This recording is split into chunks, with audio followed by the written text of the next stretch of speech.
Giving God human traits. Humanity. The species that looks at a rock, paints a smiley face on it, and names it Rocky. The same species that imagines God as a bearded man in the sky, aliens as little green men with ray guns, and their golden retriever as a furry prophet who definitively understands the meaning of life. According to Edie Brick L.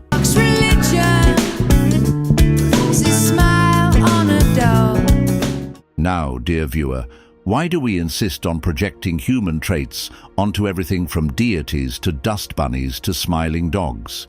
Well, grab your favorite anthropomorphized coffee mug, you know, the one with the face on it, and let's dive into this delightful quirk of human nature. Warning: this video is equal parts fascinating, amusing, and deeply revealing about who we are. What is anthropomorphism anyway? Before we get too carried away, let's define our terms. Anthropomorphism is the act of attributing human characteristics, like emotions, intentions, or personalities, to non-human entities.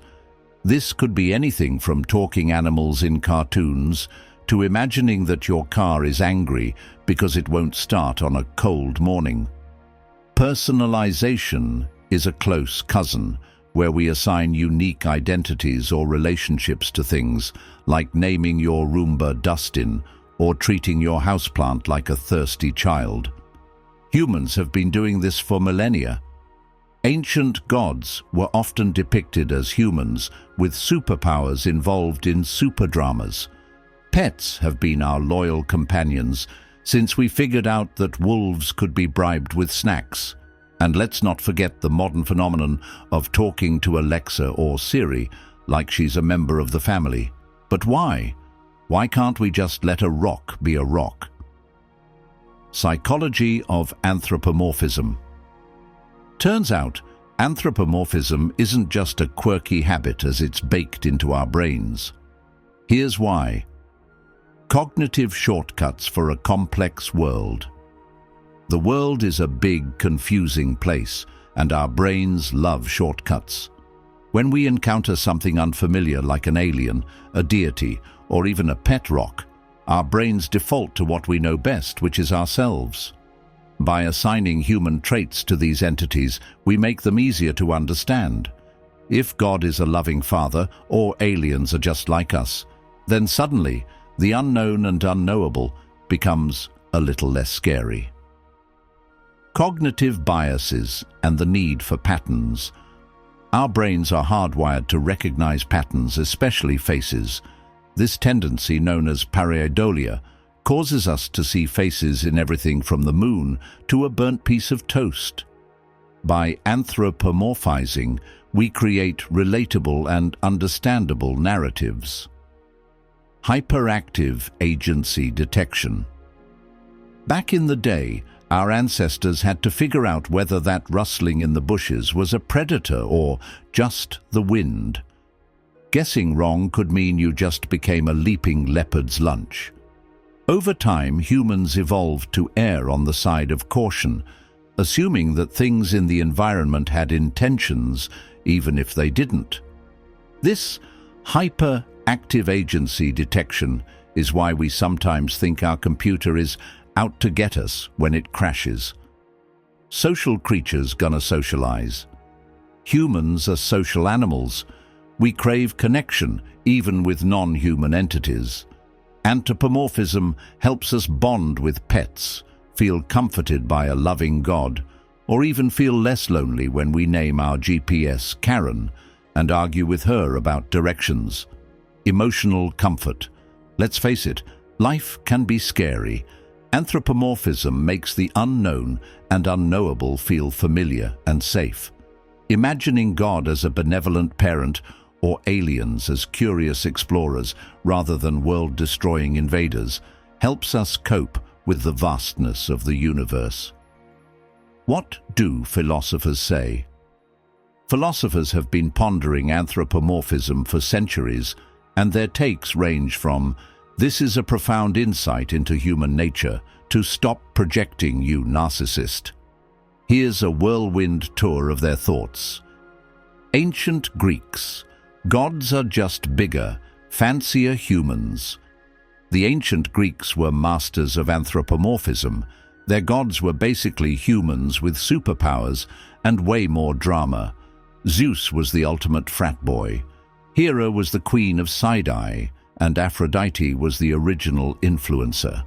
Philosophers like Xenophanes called his fellow humans out on this, pointing out that if cows could draw, they'd probably imagine gods as cows. It's all about you, isn't it, you narcissistic cows? Thomas Aquinas, God is like us, but not really. Fast forward to the Middle Ages, when Thomas Aquinas is trying to reconcile anthropomorphism with theology. He argued that when we say things like God is loving, we're using analogies, not literal descriptions.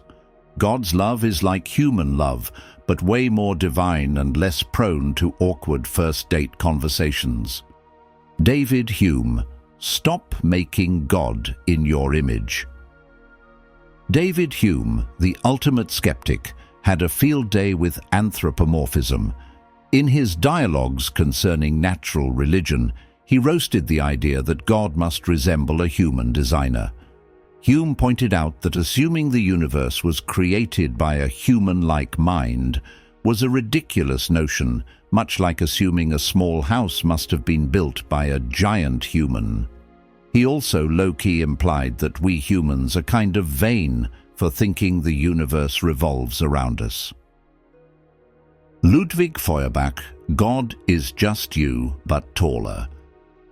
Feuerbach took anthropomorphism to its logical extreme.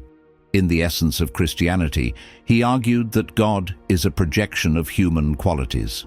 Basically, we took all our best traits such as love, wisdom, justice, and bundled them into an imaginary cosmic parent. Feuerbach's take: God is just humanity's way of admiring itself in the mirror. Immanuel Kant, we can't help it, but let's be careful. Kant acknowledged that anthropomorphism is a natural byproduct of how our brains are wired. We interpret the world through human-shaped lenses. However, he warned against confusing these human constructs with reality. Just because we imagine God as a wise old man doesn't mean that's what God actually is. Sorry, Michelangelo. Peter Singer, stop being so speciesist. Modern philosophers like Peter Singer have critiqued anthropomorphism from an ethical perspective. Singer argues that focusing only on beings that resemble humans ignores the intrinsic value of all sentient life. In other words, stop treating your dog like your BFF and start treating factory-farmed animals with some respect. Bruno Latour, everything has agency, deal with it. Bruno Latour, a philosopher of science, flipped the script by arguing that agency isn't just for humans. In his actor network theory, he suggests that non-human entities, like rocks, trees, or even your toaster, can have agency too. So maybe your pet rock isn't just a rock, it's an active participant in your life. Anthropomorphism in pop culture. Anthropomorphism isn't just for philosophers, as it's everywhere in pop culture. Think about it. Disney movies, talking animals, singing teapots, and emotionally complex snowmen. Disney has built an empire on anthropomorphism. Aliens in movies, whether they're friendly, like E.T. or Wall-E, or terrifying, like Prometheus, aliens are almost always depicted as humanoid. Because apparently, even in the vastness of space, everything looks like us. Emojis. We've turned punctuation marks into tiny faces that convey every emotion. Even our keyboards are anthropomorphized. Anthropomorphism in human-robot interaction. Dear viewer, as technology advances, anthropomorphism plays a crucial role in human-robot interaction. Robots designed with human-like features and behaviors are more likely to be accepted and trusted by humans. This can enhance user experience and facilitate cooperation between humans and machines. However, it also raises ethical questions about the nature of our relationships with robots and the expectations we place on them. Should the AI driving robots be designed to mimic human emotions, and if so, what are the implications for our understanding of consciousness and identity? Do we let the robot pray to the same God as us? Dark side of anthropomorphism. While anthropomorphism can be fun and comforting, it's not all jolly rainbows, talking unicorns and smiley-faced rocks. There's a dark side too. Misunderstanding of nature. Anthropomorphizing animals or ecosystems can lead to misunderstandings. For example, assuming that a wild animal is friendly because it looks cute can be dangerous. Anthropocentrism. Focusing only on human-like traits can make us ignore the unique qualities of non-human entities. Not everything needs to be like us to be valuable. For instance, if you're admiring a beautiful peacock and focus on how its struts and personality resemble human pride, you might miss the intricate patterns, vibrant colors, and unique behavior that make the peacock extraordinary in its own right. Over-reliance on human models. Anthropomorphism can limit our imagination. Why assume aliens would look or act like us? Maybe they're sentient clouds, 12-dimensional voids, or interdimensional jellyfish. We'll never stop anthropomorphizing. Despite its pitfalls, anthropomorphism is here to stay. It's how we make sense of the world, connect with others, human or otherwise, and inject a little whimsy into our lives. Whether we're imagining God as a cosmic parent, aliens as intergalactic neighbors, or a pet rock as our emotional support mineral, anthropomorphism is a testament to our creativity, curiosity, and need for connection. So, the next time you catch yourself arguing with your GPS or giving your houseplant a pep talk, don't feel silly. You're just being human, and honestly, isn't that the most anthropomorphic thing of all?